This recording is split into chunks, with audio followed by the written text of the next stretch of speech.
Hey guys, Mick Rathy here. I'm gonna do a little bit of a sort of a walkthrough or a tutorial, sort of what I learned while I was leveling up a little bit through Vortex Pinnacle here. I did probably about half a level in Vortex Pinnacle when I was 74. I first stepped in here when I was 84. Sorry, I first stepped in here when I was 83. And I'm going to show you sort of my techniques. My tunes are level 85 right now. I did record some video when I was 83 and 84, but it turned out really bad, and I'm not sure why. I'm thinking something went wrong when I was doing it, and unfortunately I don't have that anymore. But basically this is the same sort of routine that I used back then. So even though I'm 85 and I sort of out-level the instance more, I'm just trying to show you how I do it. And why it works, and that's really the whole point. So yeah, start out. Make sure you have a macro that can focus. I mean, it depends on your setup. I use ISBoxer, so I have a focusless setup. So if you're not using focus for your movement and stuff like that, then I use just a focus where I can focus one tune,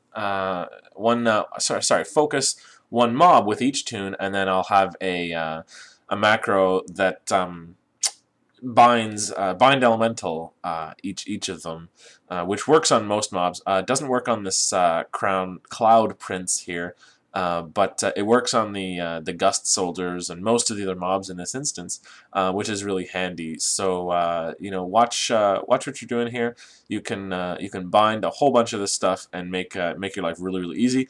I did clear this at level 84 with I mean, green gear, a couple PvP gear from 80 and stuff like that. So you really don't need that much gear. The bosses are super easy, and it shouldn't take more than a couple attempts to figure it out.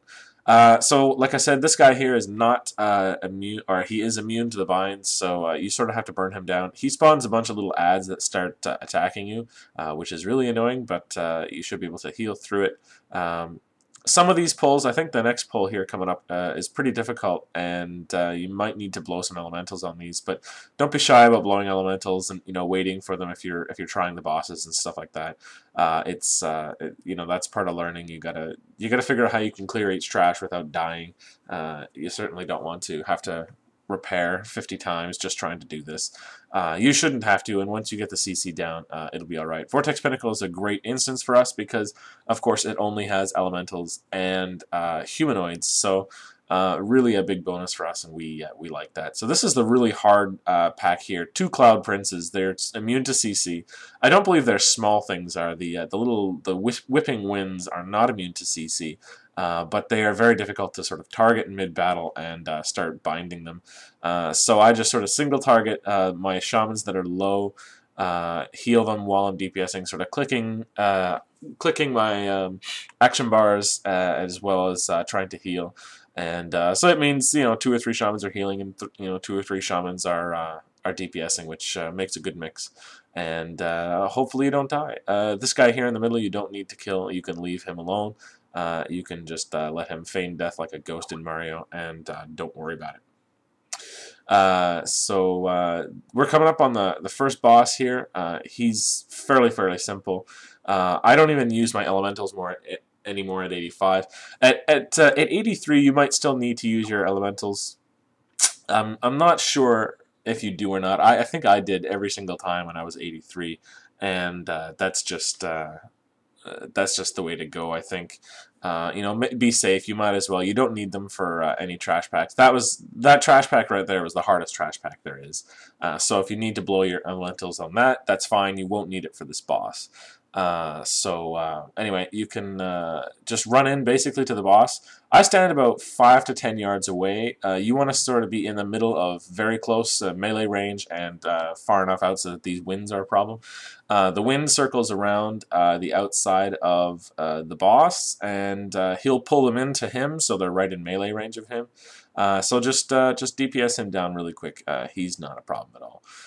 So moving on here, we have some more trash. Just pull one side at a time. I tend to DPS one target down and then do the bind elemental just because you can get one target down before they're all in range of bind anyway. So you might as well just take it out. Throw 2 lightning bolts, a flame shock, a lava burst, and possibly another lightning bolt. I wouldn't use chain lightning too much, especially at the lower levels. You're going to run out of mana really quickly, and that's going to make it very difficult to keep going. So I would watch that. This guy here is not a boss. He's just a big drake in the middle of the room.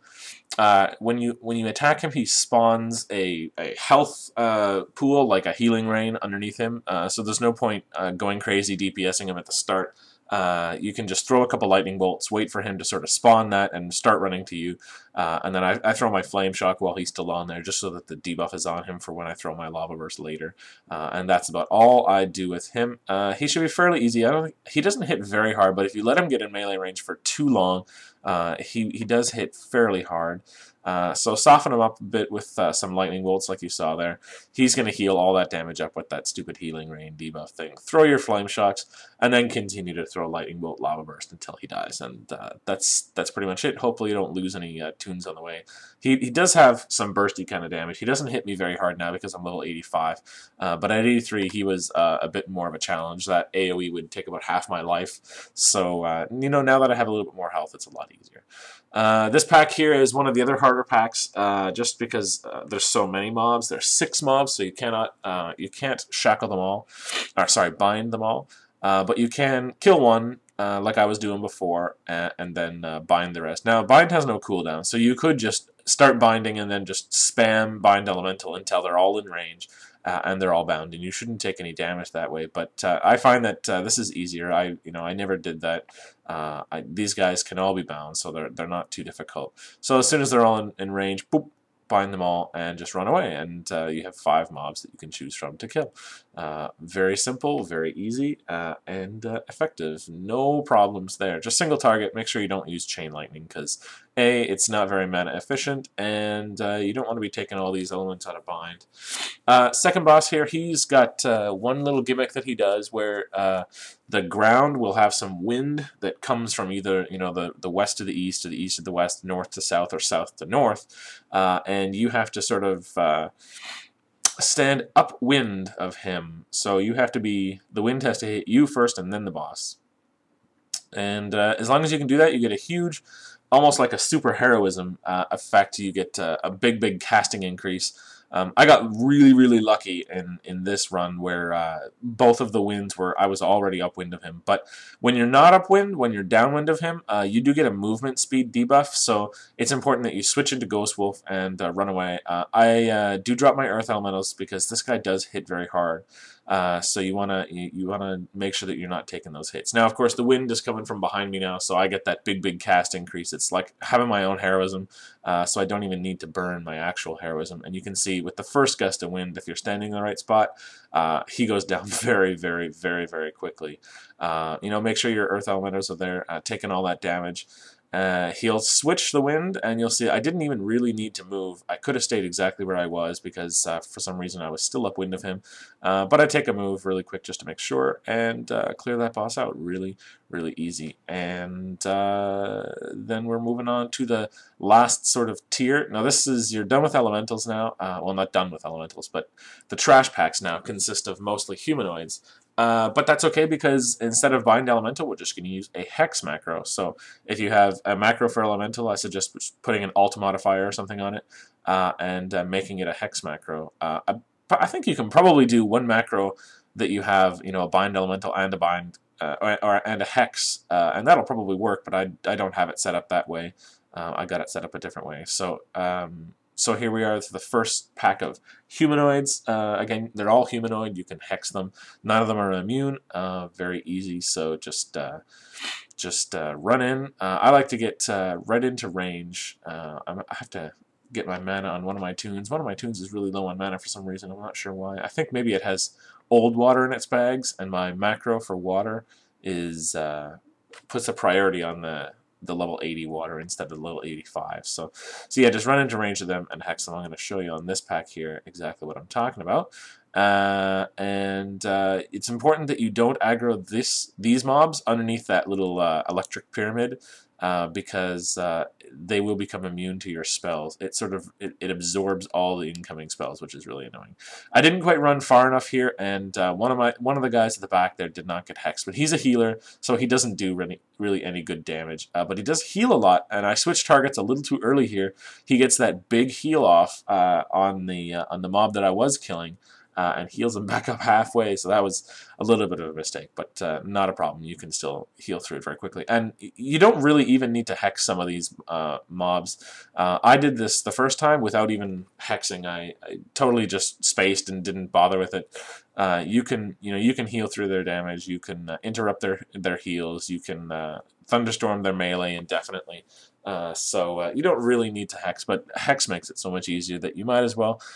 Just takes a minute to make a quick macro, and you're all set. So that's those mobs. Now, the mobs that are coming up are very annoying. I really dislike them a lot. Oh, there's my phone, but I'm not going to answer it because my phone is actually dead. Oh, more blues. We like those. Okay. Helm. Oh, good. I'll put those on my DK pallies. Okay, so, oh, I guess I skipped that. My bad. Now we have more humanoids. Oh, I think I'm going to show you the pack at the end. That's right. I'm going to show you the pack at the end. More humanoids, so just run into range of Hex, and you can even get into range before they even aggro, so just stand there and Hex. And that makes it really, really easy. You see, you can just kill them. That's not a problem. So here they are, dying one at a time, like little you-know-whats. Okay, so the next pack here, if you try to hex the front one and then run, it works, but then he's really far away, so I find that the best thing to do here is just to flame shock one of them, aggro them, get them out of the pyramid, run back a little bit, run back to the stairs, and then run back forward, and they will aggro you, and you can hex them from there. So just make sure that you got your macro set up where you focus target them first, and then run in. I run right into the middle here and pop my hex macro, and they all turn into little puppies. Great, fantastic. Frogs, all the like. And so you kill them swiftly, issue your swift justice to these humanoid ancient Egyptian things. These are the packs that are really annoying. These shooting star things that they just shoot at you, and they do a lot of damage. And your basic plan here is to just keep tab targeting and throwing lightning bolts, throwing chain lightnings. They don't have much health, but there's a lot of them, and they spread out a little bit at the end. So you want to just make sure that you get them down. Single target heal anyone that's getting really low, or if you're going down even like me, you can throw a chain heal. But at level 83, those are really difficult packs. And I think on the first one I used to blow my fire elemental totems just to get some of the AoE in early. But at level 85, it's still kind of a joke. Last boss, also very easy. Run in, flame shock, drop your totems, and then drop earth elementals, and then basically win. He won't be able to kill the earth elementals before you can kill him. Basically, he has one ability where he spawns a little electric pyramid on the ground, and you have to stand in it. But he has really long cast times. He's got that chain lightning that's on a super long cast time, and then this cast time, which really takes forever. This is a very, very long spell, and he doesn't do any damage while he's doing it, so it's really easy to catch up on your healing or move into the pyramid. You got to move into the pyramid here. He does an AoE that really hurts if you don't, and he jumps into the middle of the channel, so make sure your tunes are all facing the right way for this. My main is not, but the alts are. There we go. When he does that, he's going to cast a chain lightning. You can pretty much eat it. It's not too bad. Most of the tank spot guides and stuff say, oh my god, get out of the chain lightning, but it's really not too bad here. And you can heal through it fairly easily. So, yeah, he's not a problem. This whole instance is fairly easy. So, I hope that you guys found this helpful and enjoyable, and maybe you can use these techniques. I'll be trying Heroic when I have some more gear. I am leveling up my DKs right now, so I won't be doing that for a little while. But yeah, I hope you had fun, enjoy, and we'll see you next time.